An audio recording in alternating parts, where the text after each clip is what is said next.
Good evening. Welcome to the poverty problem, asking the right question. I'm Wynn Ackenbaum, a member of the Robert Schockenbach Foundation Board. I'm pleased to introduce Steve Sklar.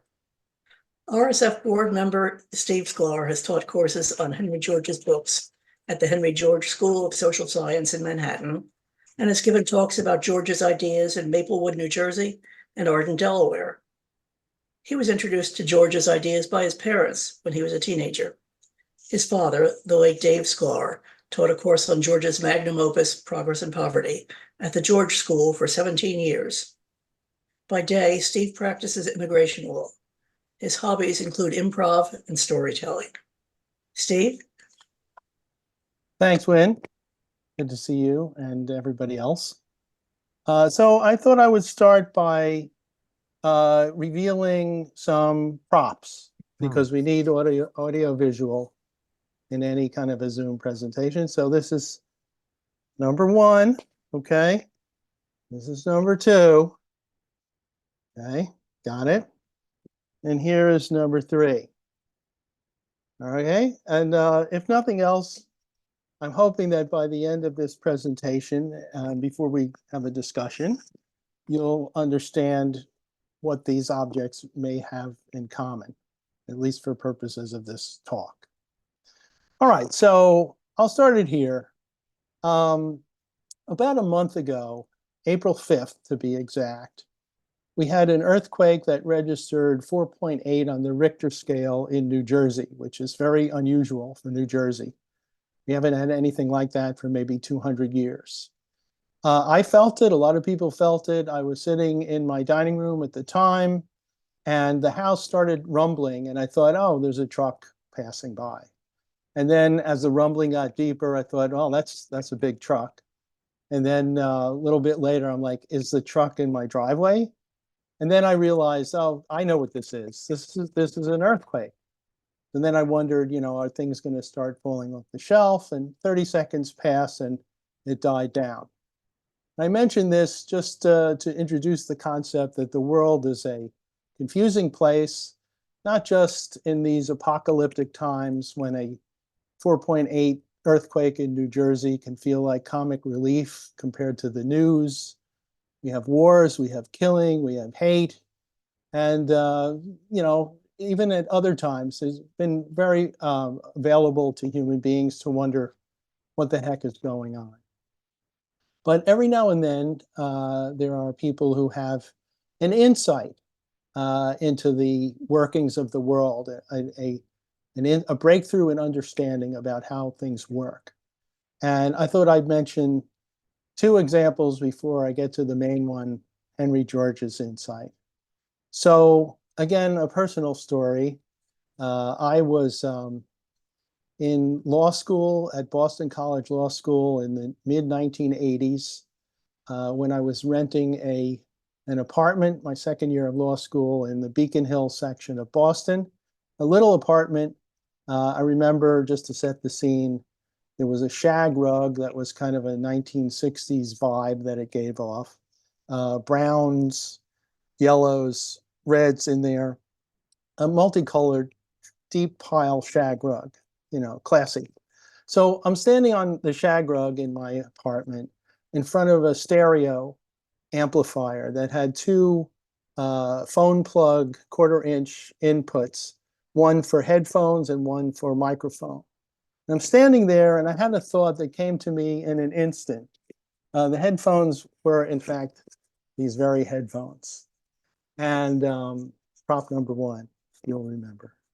And as I'm standing there, what the train of thought I had, if I had to unpack it, would be, what is a microphone? Because I had worked in film and video production, so I knew a microphone is basically a diaphragm that responds to sound, translates it into an electrical varying signal that runs down a wire and into a system. And what is a speaker? A speaker is basically something that takes a varying electrical signal and translates that into the vibration of a diaphragm that pushes out sound. So basically, isn't a microphone just the reverse of a speaker? And so I don't know why, to this day, I can't tell you why, but it occurs to me that might not these headphones act as a microphone? So I plugged them into the microphone input and I spoke into them, and it worked. I mean, the sound came out of the speakers in the room. So that's what the great comedian who I'm really into lately, Nate Bargatze, would call something that means nothing to nobody. I think it's fair to say that would not help humanity in any way, but it was an insight. Okay, so turning to things of a little more significance, we get to prop number 2. Isaac Newton, who came upon his universal law of gravitation. I think it was around 1700, the early 18th century, I believe, when legend has it that, and one commentator at least has said, we don't know this is not true, that Newton was inspired to come up with his universal law of gravitation when he saw an apple fall from a tree. And his train of thought was, he knew that, as we all know, that gravity acts on us and keeps us on the earth, on the ground. But here it occurred to him, well, this is an example of gravity acting at a distance of some feet above the earth. So he thought, well, might it not be possible then that the earth will exert gravitational force on something like way higher, like, say, the moon? And maybe the planets and the sun all exert gravitational force on each other. Newton, being a gifted mathematician, worked out a simple equation that does describe the motion of objects and responding to the force of gravity, whether there are small objects on the earth or the heavenly bodies. He probably was influenced a little by the breakthroughs of Johannes Kepler sometime before then, who ferreted out that the planets move in elliptical orbits around the sun. So that was that. So now turning to Henry George, the year is 1869, when Henry George, then a young journalist, came from California to New York City. He was in New York on business, trying to get telegraph service for the small newspaper he worked for. That effort was a failure, but when he was in New York, George was struck by the extreme contrast between the immense wealth that he could see in that city, not that many miles from where I'm standing, and the abject poverty that existed literally side by side with it. This clarified in his mind the nature of what could be called the poverty problem. Namely, how is it that poverty persists and even deepens as civilizations get better and better able to produce wealth? And one theme that I hope I'll have in this presentation is that it's the question, the productive question that's asked that leads to insight. In any event, this was the problem he was mulling over in his mind when he returned to California. In the next year, 1870, a chance encounter he had while he was riding horseback in the hills outside San Francisco led to his central insight that kind of changed his life. He, just to make conversation, said to a passing teamster, he asked him if he knew what land was worth around there. And according to George, the man said, well, I don't know exactly, but there's a man over there pointing to a field so far off that the cows look like mice. There's a man over there who will sell you land for $1,000 an acre, which in those days was a huge sum. As George wrote about it, like a flash, it came upon me that there was the reason for advancing poverty amid advancing wealth. As population grows, land grows in value, and the people who work it must pay more for the privilege. I turned away, he writes, amidst quiet thought, to the perception that then came to me and has been with me ever since.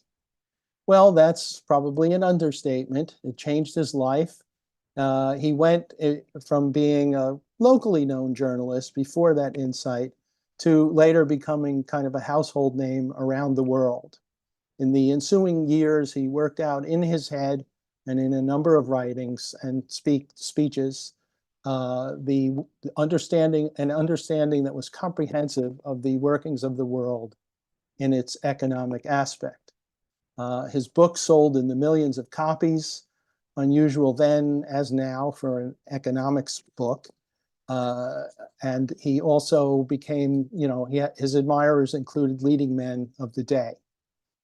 He remained well known around the world for about 7 decades after that moment of insight, including 4 decades after he died, although he is mostly unknown in the general population today.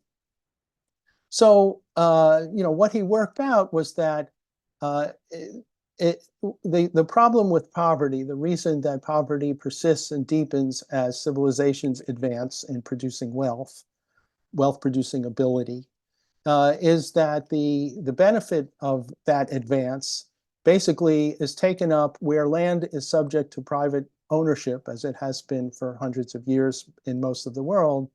That benefit goes to increase rent and accelerates the decline of the general base level of wages that are left over after rent. So that was his insight, and the key thing was monopoly and unjust monopoly, and particularly unjust monopoly in land. And his proposal to remedy that had everything to do with that insight, which was to tax economic rent so that the collective society and not private monopolists would reap the benefit.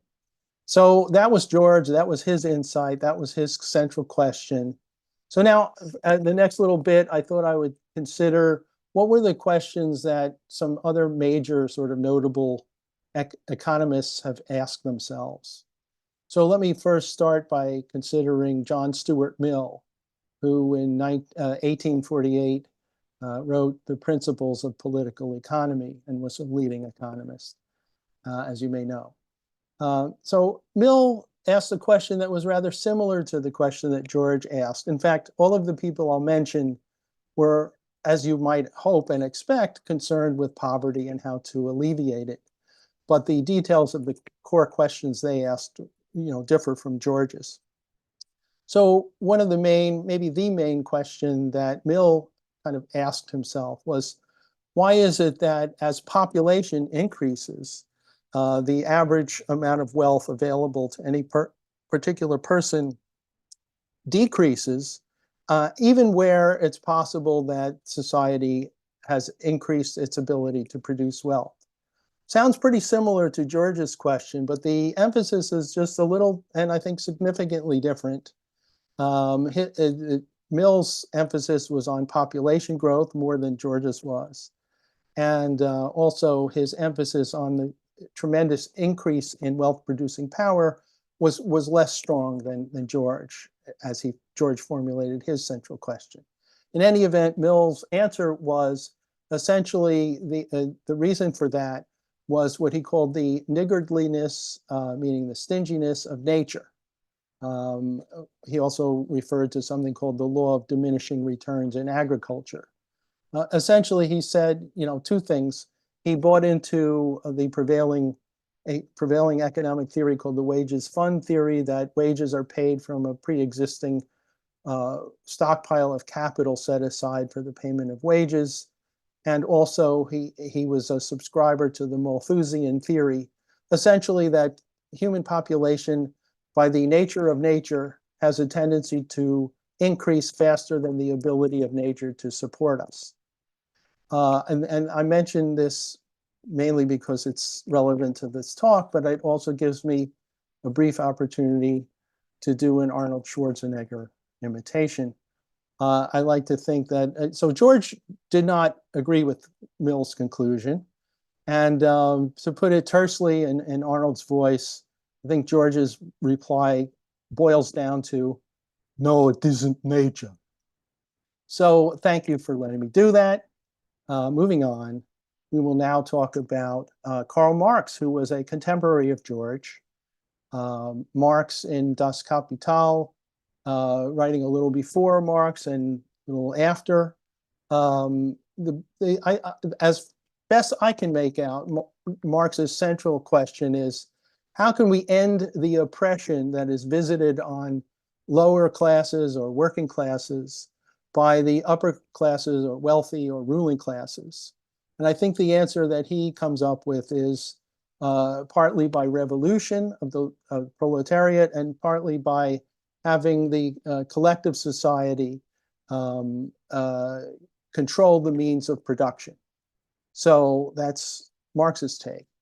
Moving closer to now, John Maynard Keynes, who was sort of had his heyday as writing in the 1930s, very much around the time of the Great Depression, was concerned with how, also alleviation of poverty and how can we prevent, how can we stabilize an economy and prevent catastrophic, decline in employment and that kind of thing.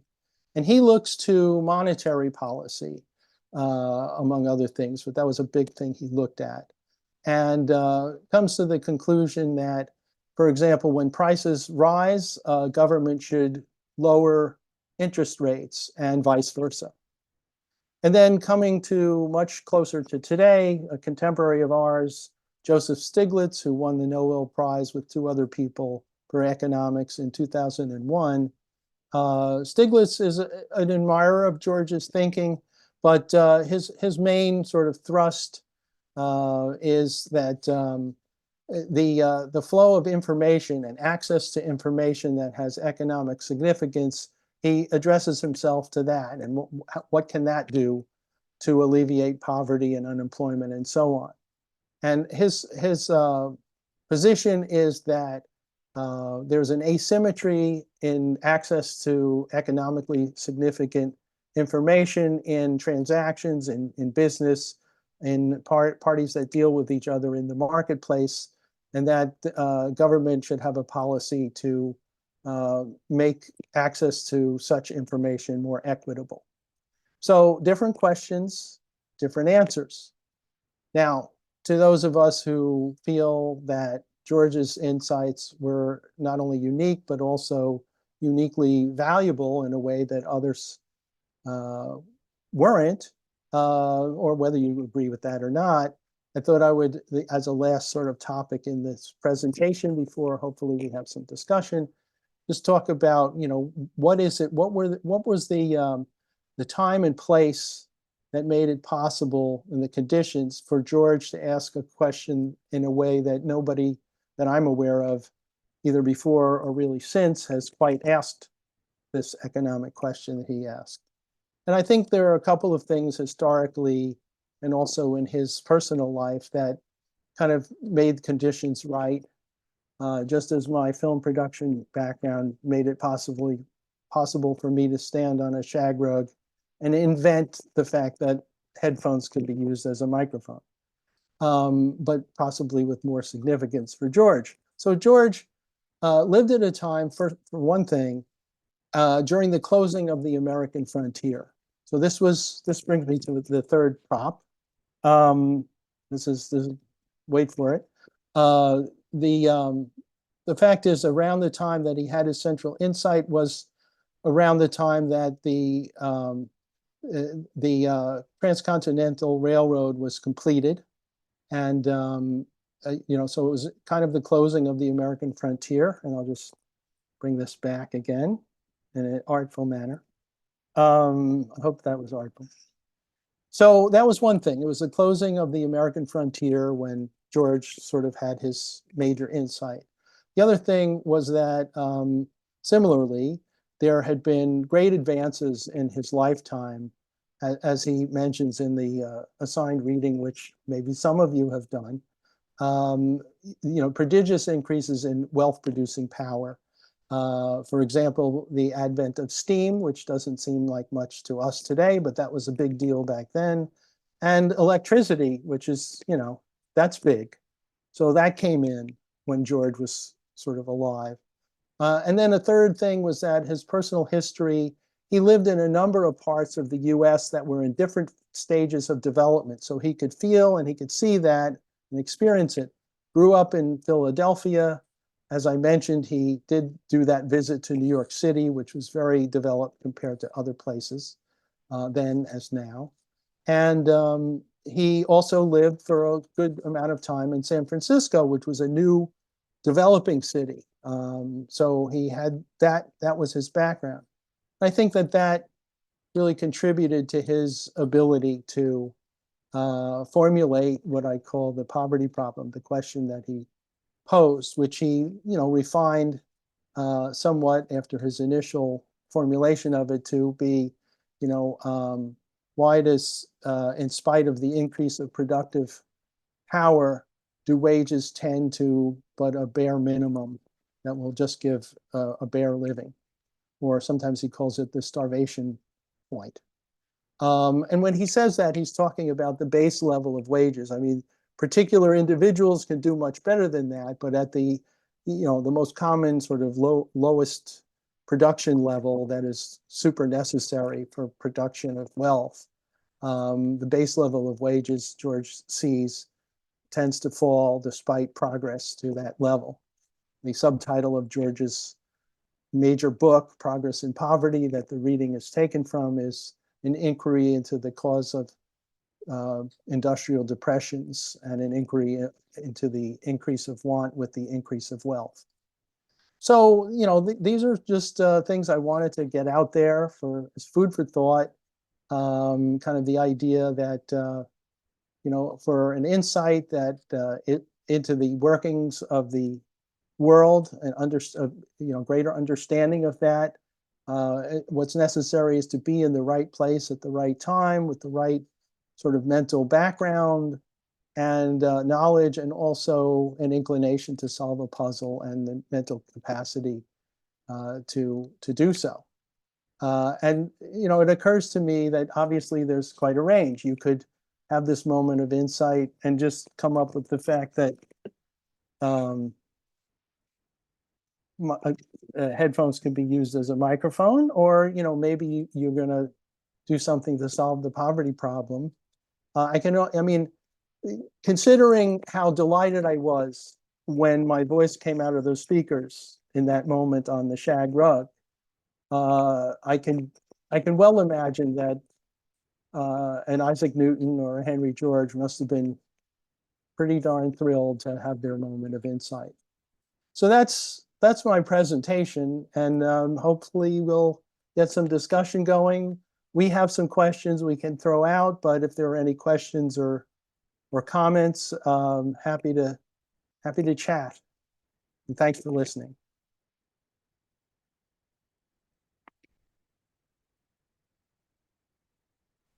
Okay, so if we don't have any questions, if nobody wants to jump in for their own open dialogue or to ask Steve anything, we do have a couple of questions already set up. So does anybody want to jump in at this time, or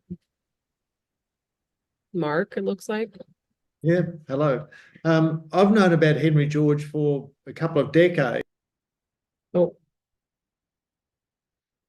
I'm sorry, Mark, I unmuted you. I muted you instead of myself, so we cannot hear you. I'm trying to unmute. There you go. Okay. I've known about Henry George. Hello, greetings from Melbourne in Australia.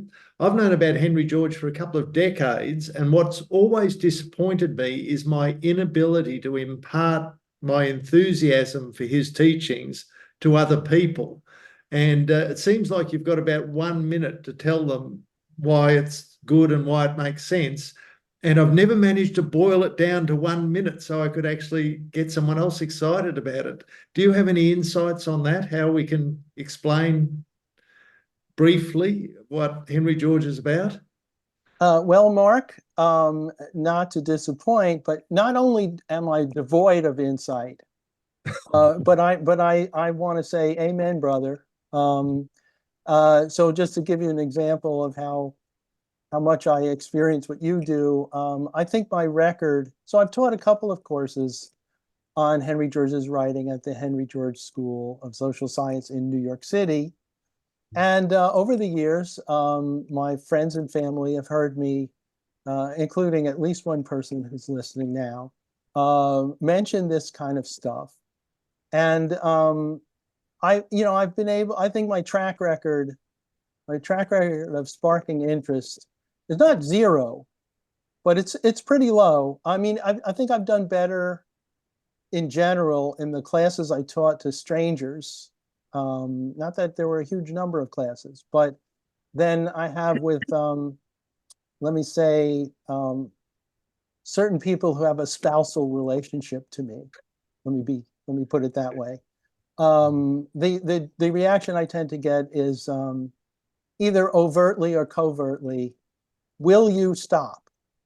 Yeah. So I don't know, Mark. I mean, I'm sorry to disappoint with the first question, but you might have more insight about that than I do. I mean, but to try to be a little bit more glass half full, I think we have no choice but to keep at it and try to find a way to interest people.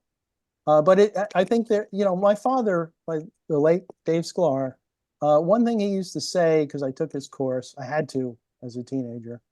I kind of resented it, but I did, just to continue that theme.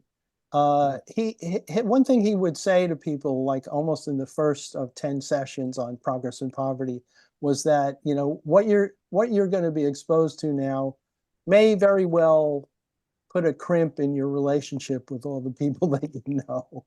And another thing that's odd is that I still grapple with all this that you mentioned, Mark, but one can come to feel a lot like the boy in the Emperor's New Clothes story. It's like you feel like you know something, not that you made it up, but you were exposed to it, that you feel is real important, and there's a lot of other voices.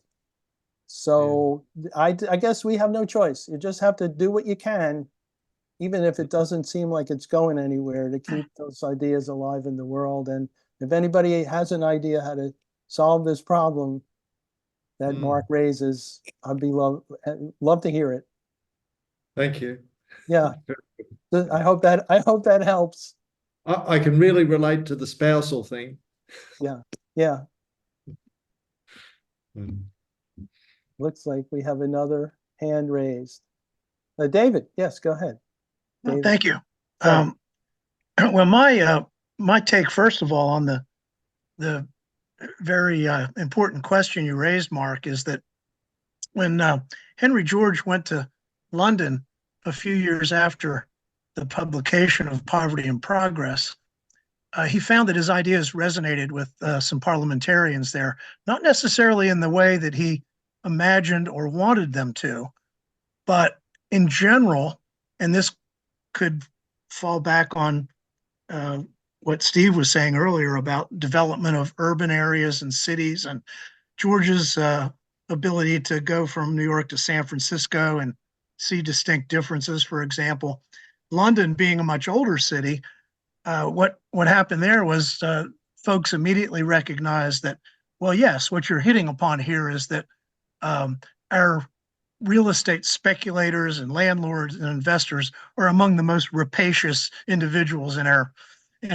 communities, and so it's an age-old theme that goes way back, long before Henry George and others. Nathaniel Hawthorne alludes to it in The House of Seven Gables, where he says, the land upon which we build a house, what we call real estate, is the broad foundation upon which all the sins and the guilt of the world are based. And, so it's just, I think one way to maybe introduce George is to suggest that he strikes that chord, which is ages old. And it is a chord that, he himself struck with people who weren't necessarily as friendly to his thesis as he hoped they would be. But I have a question, if it's okay. Sure.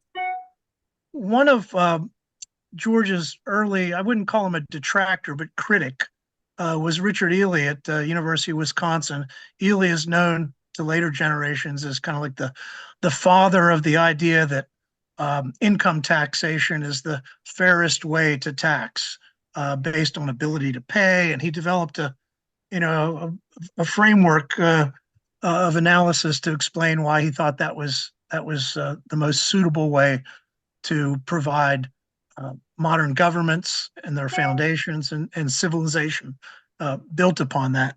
And in his criticism of George, he said that, what you point out about land and rent is true and valid, but land isn't really distinct in that manner, that there are all manners of values in a capitalist society where the same kind of exploitation takes place.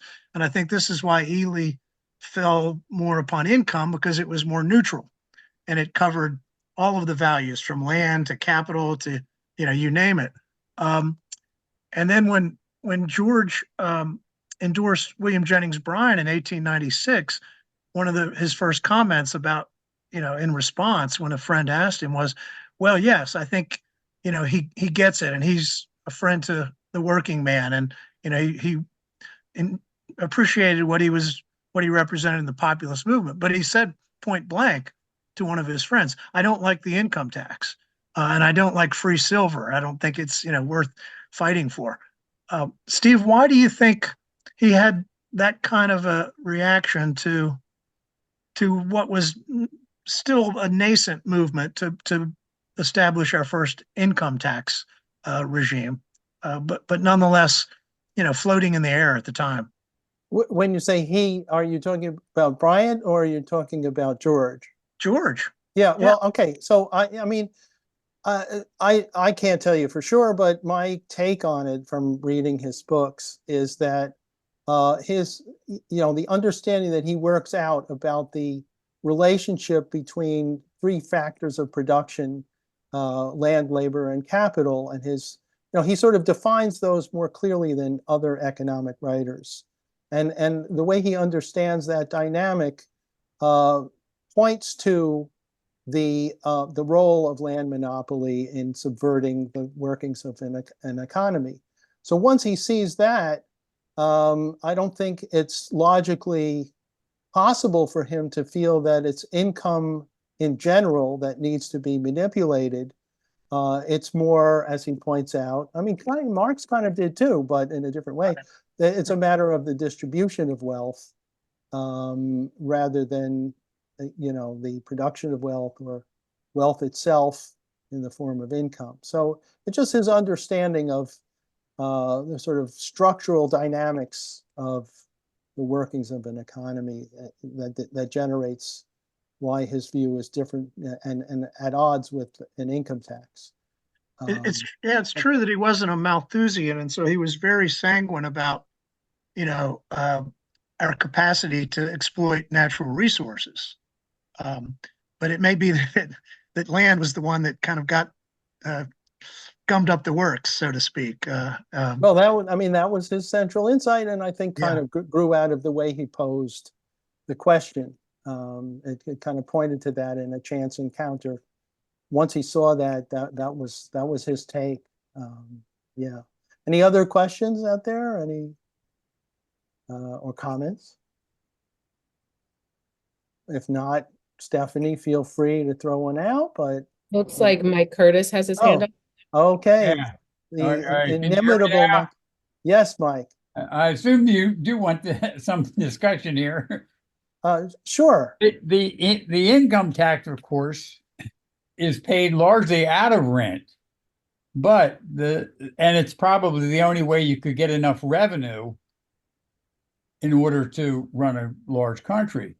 But it doesn't discourage land speculation. And I think that would be why George was against it. Now, there are people who say George was for an income tax in later writings, but I don't know about that. But clearly, the problem with an income tax is that it doesn't discourage land speculation. It's only on the actual income rather than the value of the asset, which doesn't discourage land speculation. And so all the problems that we have from unemployment, low wages, and affordable housing come from land speculation. Right. Okay. That the income tax, of course, is paid largely out of rent because wages tend to this bare minimum, or even if we intervene with the minimum wage and all the other forced redistributions, still what's left has to come out of rent. Well, I will say this, for those of us, probably including yourself, but not necessarily everybody here, my income does not come from rent. I'm not a realtor. I'm not a landowner. I'm not a developer. I'm just a lowly immigration lawyer. Yeah, confession time. So, but so for a lot of people, their source of income is not necessarily rent. They may be doing other kinds of labor. They may be, day laborers, whatever you can imagine. So for those people, the taxing the results of their labor, what I would amplify what you've said, Mike, is that they don't that a tax that's saddled on income doesn't alleviate the harmful effects of the monopolization of land that everybody needs access to. So if Right. there's a relatively small people that own relatively large proportion of the land in the US and elsewhere, they reap the benefits of people's labor, and that would be undone by saddling rent with taxation. May I go on? Oh yeah, did I thought That's I was done, but I okay. thought All maybe right. you had misunderstood me. I wasn't. Okay. I was basically saying that the income tax, you're a lawyer. Obviously, you're not a wealthy lawyer, but you make a decent, I assume, more than a truck driver. And Depends on the truck driver. yeah, I guess. Yeah, right. But the point I'm trying to make is that if the income tax was to lower your net pay beyond what it takes to create the incentive for you to go to school and learn the law, obviously we'd have a problem. But because lawyers are in demand, you get a higher pay before the income tax, and so the income tax comes out of what would otherwise go to somebody else as rent. Right. And it's painfully. Follow what I'm saying? Yes, I do. And I have to chime in again that rent is very much on my mind because I may have to change offices. The building I've been in for 14 years is about to be sold. So I'm keenly aware, as probably everybody here is, that rent has just gotten real high. I mean, particularly in the New York area, but elsewhere as well. So it's like, maybe that's a little bit of an answer to Mark's question. I think the little bit recently that I've talked to younger people about rent, it strikes a chord, because people, you don't need to be an economist or well versed in economics, and it doesn't hurt if you are, to recognize that rents have just skyrocketed in so many places, and that could be a way into a discussion. Do we have another comment, question?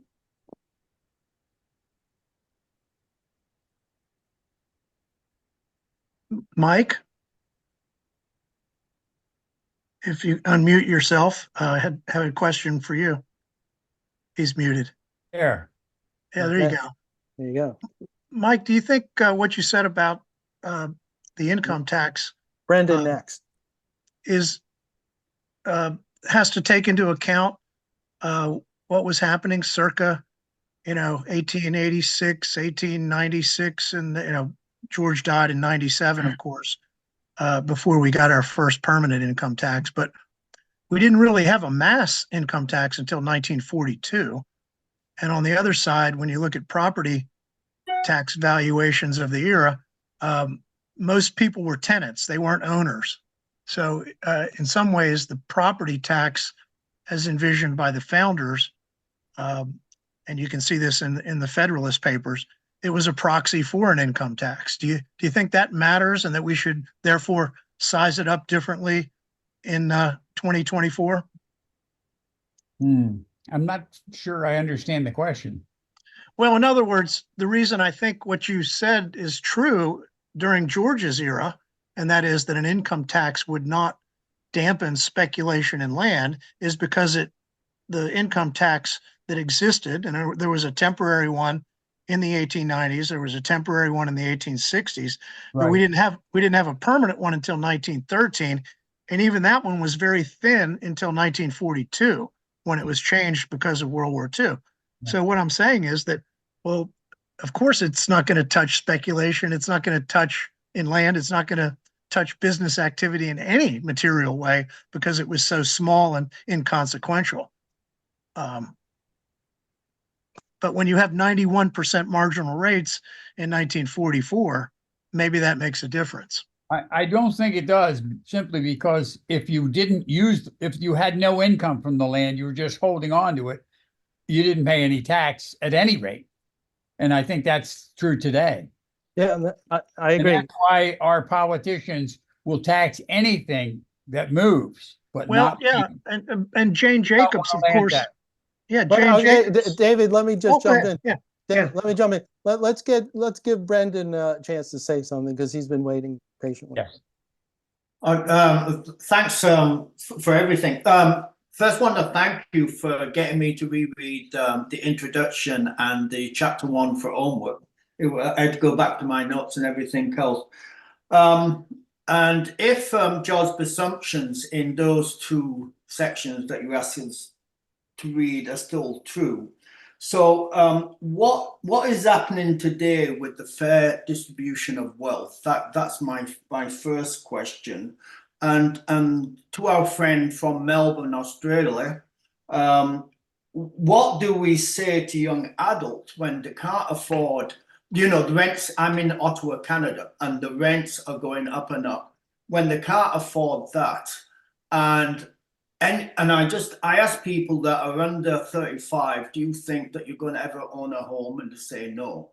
So using the introduction and the first chapter that George lays out, how do we explain to them, well, the problem is, and explain it distinctly, so that's why you pay more for the rent, and that's why you're not capable to buy your own home. And I think that's the case in many Western countries, developed countries, Well, I'm thinking of this on the fly, so I'm making it up as I No problem, respond. no problem. But no just problem.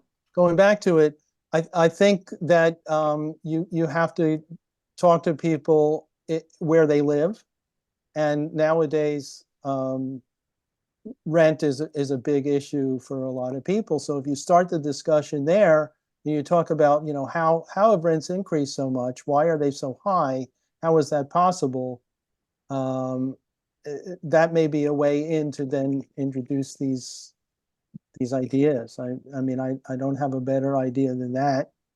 And the other thing that occurs to me is I've been told by friends who teach in college and so on, and I guess I'm sort of aware that young people, but maybe people in general, attention spans are not what they were in George's day. I mean, even the style of writing. So George, for my money, is an eloquent writer, but the style of writing from somebody from the 19th century, the sentences are long compared to how we write today in general. And also, if you have a sort of TikTok, YouTube. I mean, if I see a YouTube, because I look at YouTube a lot, it's like 9 minutes. Like, who has that kind of time? You're looking for the 2-minute video max. So it's a challenge. People are used to being communicated to really in sound bites. So, I mean, it's possible. I mean, this was hinted at by Mark's question. Maybe we need to do sound bites if we want to get people interested. But, the difficulty is that the ideas of Henry George, there's a fair number of constituent ideas once you go on that are interesting and kind of necessary. Not an incredible number, but enough so that you can't really do it in 2 minutes. I've actually thought of creating a series of 5-minute videos, and I've even thought, okay, I'm being silly, but you guys knew that I was into improv, so and I did an Arnold Schwarzenegger imitation, so you were on notice. So that's my defense. But I've actually thought, we watch cat videos, right? Some of us, all of us. So I've thought of doing George stuff and getting a neighbor's cat to participate. We don't own a cat. I don't know. Can't beat him, join him. I don't know. All right. We have Thomas. Go for it, Thomas. Thanks. Hey, Yeah, I guess I have a lot of questions about land value tax, but one of the things that comes to mind right away when I think about it is like I'm a musician, I don't make very much money, and I pay rent to a place, and I feel like if that rent was just the tax that I paid, and I knew that it was being taxed fully, I'd feel good in my heart because um, it would like already be so much payment towards the value of land, I guess, this whatever that rental is. And if I wasn't taxed on my income, it would be a little bit easier to survive. Like there's like two taxes that poor people pay. It's the rent and then tax on the income. And if I don't claim special uh, deductions. claim Yeah, deductions, yeah, I pay a lot of tax right, off of not very much private income as a right, right. so it feels like really oppressive. Just what we have now feels like it's Right. really keeping certain people uh, living in poverty. So my first thought is there is it later spelled out in Progress in Poverty.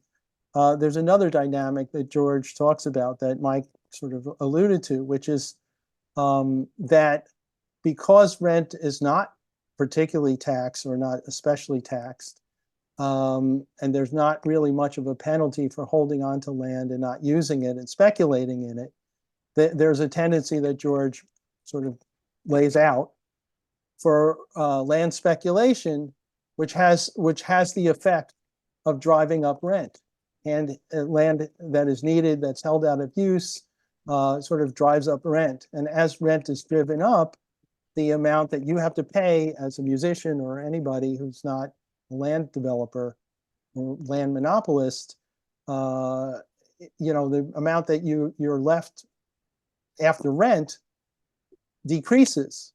So in addition to what you were saying, Thomas, there's also the fact that if the economic rent is thoroughly collected by society in order to sort of undo the private monopoly that people have on rent by turning rent into the state, that will decrease and do away with speculation because it will be the opposite of profitable, and that will counteract the tendency of rents to increase and decrease wages. So that's a thing that George talks about.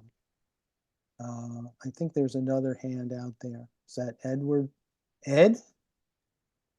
Steve, thanks for this. I hope the Schockenbach Foundation will do a lot more of this. I think it's useful. As a longtime teacher of Georgia's political economy, I've tried everything I can to reach people and get them to understand, why the world is like it is and what Georgia's insights are.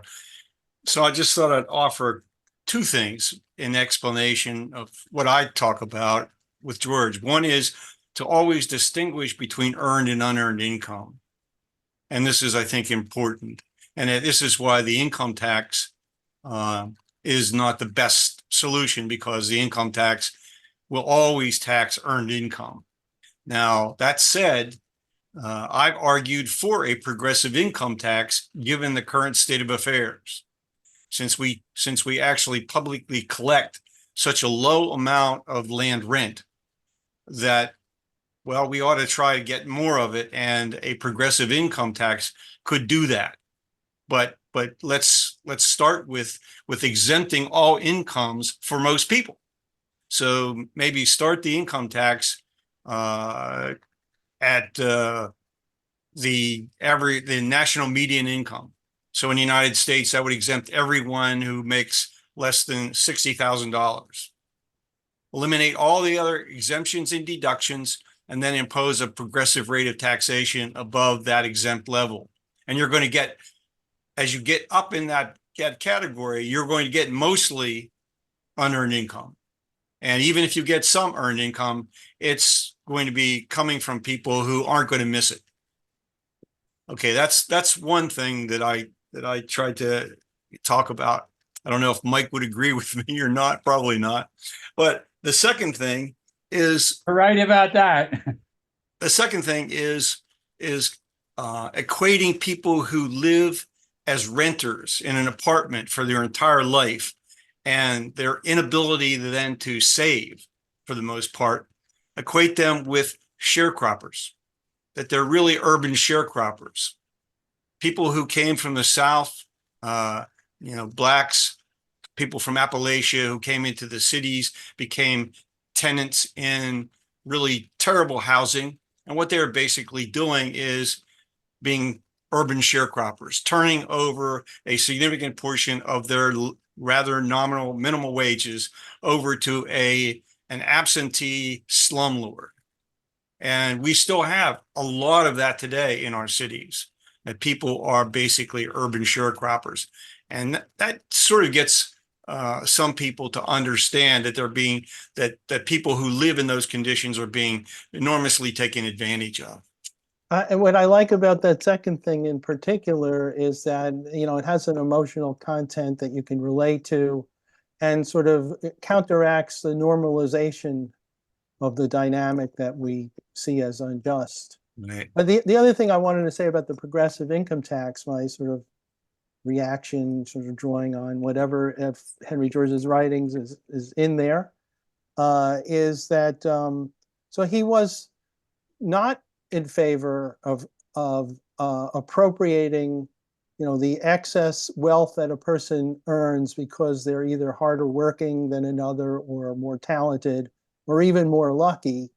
And maybe for that reason, at some point, somewhere in his writings, he says that socialists, because socialism was starting to be a thing in his day, the socialists think of him as a capitalist, and the capitalists think of him as a socialist.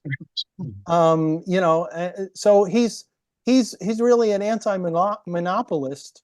He's not, I contrast him with Marxism and socialism, where the thing is that a lot of the people I know lean sort of socialist, left politically, and the feeling is that it's immense wealth per se that is the evil.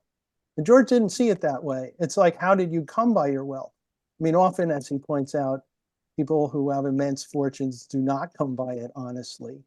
But that's the key thing. It's like, is it legitimately gained, or is it gained through injustice? Well, even legitimate. Warren Buffett has interestingly said, I could have never become this wealthy except for the fact that I live in a society of law. And therefore, there's institutional support for my activities to earn this wealth. And so I therefore feel an obligation to give back to society for the benefits I've received. That's all well and good and speaks well for Warren Buffett, but I don't think that's George's sort of emphasis.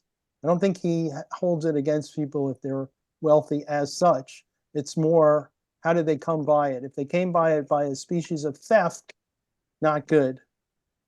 I see that we're just about out of time. I don't know if we want to get, one more question.